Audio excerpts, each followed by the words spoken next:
Well, obviously what happened last night in this area was a complete disgrace.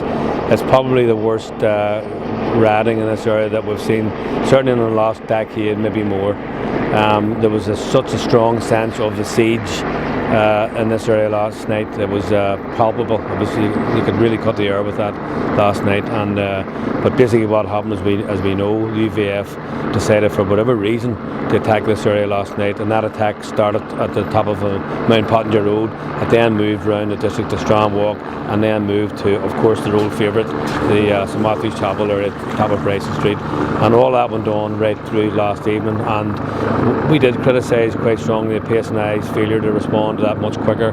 When they did respond, they did push the Loyalist rioters back into the Pit Park area, if you like, in the lower Newton Arch Road, and that ended up quelling the situation for last night. But it went on for quite a number of hours. It was very serious rioting. As I said, there hasn't been a riot like that in this area for maybe up to 10 years or maybe longer. Obviously last night, particularly in the Strand Walk area, where there are a number of bungalows, and most of them are inhabited by pensioners, and most of those bungalows have been attacked repeatedly over the years, and the fence outside their front door gets higher and higher. Many of those homes have had wire grills over their windows for the last number of years. They've all had strengthened glass put in. Last night and this morning again, we're looking at those houses, windows smashed, people sitting watching TV last night, people ready to go to bed, including some families with young children sitting in some of those bungalows where their houses were attacked, windows smashed. Very frightening experience. Probably one of the more serious incidents was an injury to a young man who is now lying in hospital. The surgeons are waiting for the swelling to go down on his skull so they can operate on his skull, possibly on the brain. That's probably the most serious physical damage that was caused here last night, with this young man's now currently lying in the hospital waiting on fairly serious surgery. But again, as I said, a lot of houses attacked, windows broken, homes splattered with paint bombs and other missiles thrown into this area. The trauma caused the young people and older people, and as I've said, the sense of siege in this area last night for a lot of the older generation was reminiscent of what they would call the siege of the Short Strand 1970. That's the strength of feeling there was in this district last night. Of course, a lot of young people who never lived through any of that, and who for the first time in their own lives, young lives, were experiencing a real sense of anger, fear, apprehension in this community last night. And I think that would have untold, who knows, long-term damage, especially for those young children. And this is another generation been embroiled in this type of nonsense. And again tonight, masked Loyalist men coming out onto the streets, throwing petrol bombs, attacking the Short Strand again. Well, what have you seen? We've seen a similar repeat. We didn't have the kind of planned, start as we had last night at the Mount Pottinger Road. Of course, this thing tonight evolved. It developed throughout the evening, but it developed nevertheless into full-scale rioting between the PSNI and those from the Loyalist side. And obviously, clearly, because of the nature and the intensity of that rioting, I would suspect, and obviously as far as I'm concerned, and our reports are, that the UVF were again involved in this activity tonight. And the PSNI's handling of it tonight? Well, again, I think, we've been liaising with the PSNI all throughout the evening, and we have actually been pointing out to them where we think that they were falling down in their tactics. They needed to close down the area wherein the Loyalists were rioting. The Loyalists were getting closer to Short Strand and were throwing missiles into the area, which meant they were going to get a retaliation, and that's not helpful to anybody. We have found it difficult, not impossible of course, but it's been difficult enough to contain the situation from within the Short Strand tonight, because understandably there are a lot of young people especially, but not only young people, other more adult people here as well tonight, because they're fearful of another attack onto this area. But thankfully, it hasn't spilled into this area tonight, and again, people are watching the way in which the PSNI are handling this, what is in effect a serious assault again from the Loyalists and presumably the UVF tonight, which is for the most part been an attack on the PSNI themselves. Your message to both DUP and official unionists in terms of providing leadership? Well, we are constantly being told that there is an ongoing problem within Loyalist working class communities. That is something that we know. We've actually spelt that out ourselves.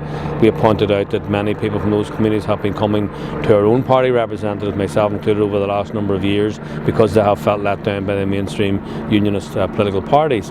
And we're also being told that recently in East Belfast here, where we have an emerging UVF problem, we've been told because that organisation or their supporters feel aggrieved at the HET inquiries, or the fact that the PUP is really no longer an electoral viable party, that other parties aren't listening to their grievances, and all of that, or some of that, may or may not be true.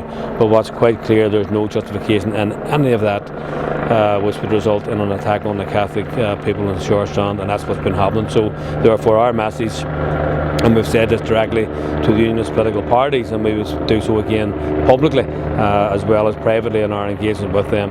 They need to go into those communities, they need to engage with those organisations, they need to establish if there are any grievances, if there are any justifiable concerns which need addressed from within that community. But clearly we believe, and I certainly would echo that call again, unionist representatives, political and civic leaders from within that community have got to engage with the UVF and others around them who may have some grievances. I don't know whether some of them are justifiable or not, but if they do, then they need to be addressed. But what's very clear and what cannot be allowed to continue is any of those grievances to be used in any form of justification for an attack on this small Catholic enclave in East Belfast. And finally, Alex, your concerns for this escalating right throughout the marching season?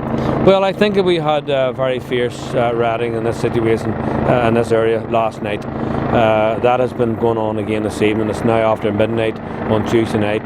There's still rioting going on, fighting between the PSNI and the Loyalists as we speak, and this is now several hours on. So there's clearly an agenda at work. If there were people over there in that community with influence, they would be using that. There would be no longer a riot as we speak, but clearly that influence is not being used at this point in time. And I would worry, and I think people in this community are worried, that this could continue on. Now we're now heading not that long now to the mini 12th. Then you have the 12th in the summer months.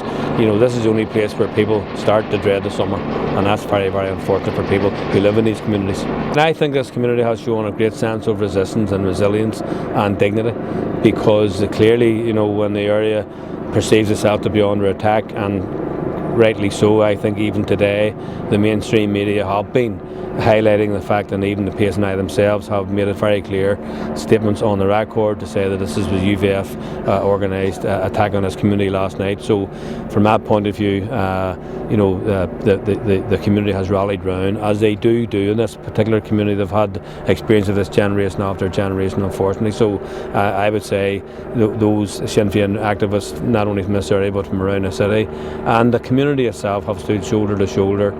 They don't want this, they don't want to return to this carry on. They want to be able to get on and live their lives. They want to try and enjoy the peace process, which a lot of people have invested so much in. And I think that that's to be commended, all of those people who have stood their ground, trying to make sure this area has remained as calm as possible, and to keep this area not involved in this behaviour, because what's going on at the moment is between UVF and the rest of society, and what this community is determined to do, that they're not going to be dragged into this, to drag this community into the past either.